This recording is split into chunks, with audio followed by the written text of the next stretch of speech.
Hello, my name is Kalp Sanami. I'm going to be doing my third system compiler lab experiment. The experiment is about simulating a macro processor. So what we're going to do here is first we're going to define some macro functions, and then we're going to save those macro functions and then recognize them and then expand those macro calls. Um, so so this is the question here, and the algorithm is first you have to get the C program in a file, and then we're gonna expand the macro by replacing the macro call with the macro body, and then we're gonna print the expanded output. So this is the sample input and output. So the program is over here. So what I'm doing here is I'm creating 5 different arrays. Each one will have its own purposes. So file writer will have the output text file, and file reader will have the C program input text file. And I'm using print writer and buffer reader to write and read. So first I'm using a while loop.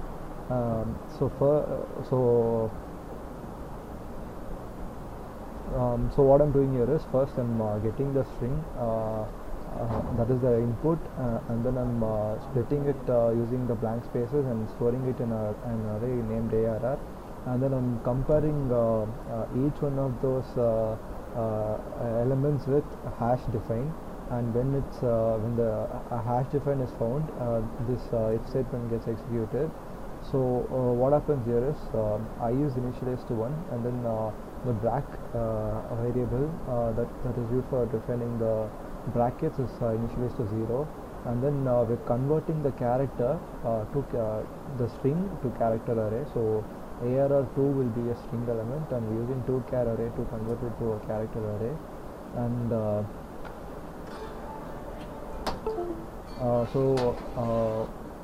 what I'm doing here is I'm running a for loop, and AC is the loop I'm going to be running, and I'm going to run this from 0 to the length of ARR2's word. So I'm checking for the bracket. AC is the position, and CHAs are array that we just created. So until the bracket is found, the loop goes on, and when the bracket is found, and if the bracket is found, the brack variable is set to 1, and if the bracket is not found, it's set to 0. I mean the default value is 0. So at the end of this for loop, this statement gets executed, and here the brack variable is checked, and if it's 0, this is executed. And con array and con1 array are used for variables and not functions, because the brack variable is 0. So we're just copying the value of ARR ARR's value to the con's value.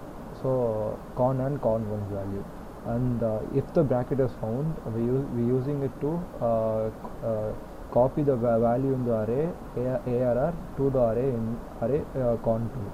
And as you can see, that's what is happening here. And then the same thing happens to con3, but that's a difference.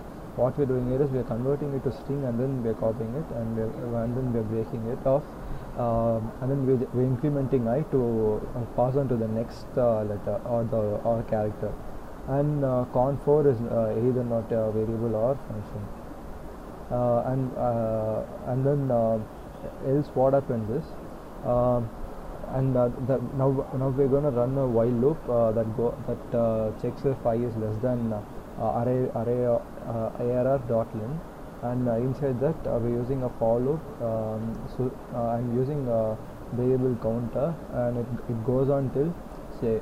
And what we're doing is we're checking if ARR's value is equal to the con's value. So this is the con array, and we're checking the value over here, and then if the value is equal, we're printing it in the PW. So the PW actually has the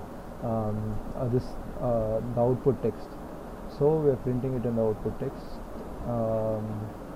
over here. And then the second thing, we're using for loop again and the same counter, and now it's going on till k, and we're checking if array ARR is equal to con2, and if it's equal, this gets executed, and we're converting ARR to char array, and then we're putting it in ch1, and we're checking if there's an opening bracket, because con2 is actually for functions, and once the bracket is opened, we're storing it onto the ch2, and so we're creating another character array here, ch, and we're using con4 values, and we're converting it to character, and then we're storing it in ch. So what happens is we're running another while loop, and this is for printing all the values onto the output text file. So what happens is we're checking if the ch of AB, that is the while loop that is running now, is equal to con3's value. So if it's equal, we're printing it in the output text. Otherwise, we're printing it. We're printing the values in the ch2. Otherwise, we're printing the value in the AB, and we're incrementing A. And here we're incrementing I, and here we're assigning Z as 1. And here we're checking if Z's value is 1. I mean, if Z's value is not 1. So if Z's value is not 1, we're printing ARR of I++, and we're giving a space. And finally, we are using a println statement to go to the next line, and BR.close and PW.close is for closing the input and output string that we just created using a print writer and buffer reader. So as you can see, this was my input file. So I'm giving hash include stdio, and hash define x is equal to 3.14, and hash define add x which is equal to x is equal to x into x. So this is the main function. So what happens is we're recognizing the macro function, that is add, and then we're storing it, and then we're expanding it into in our program.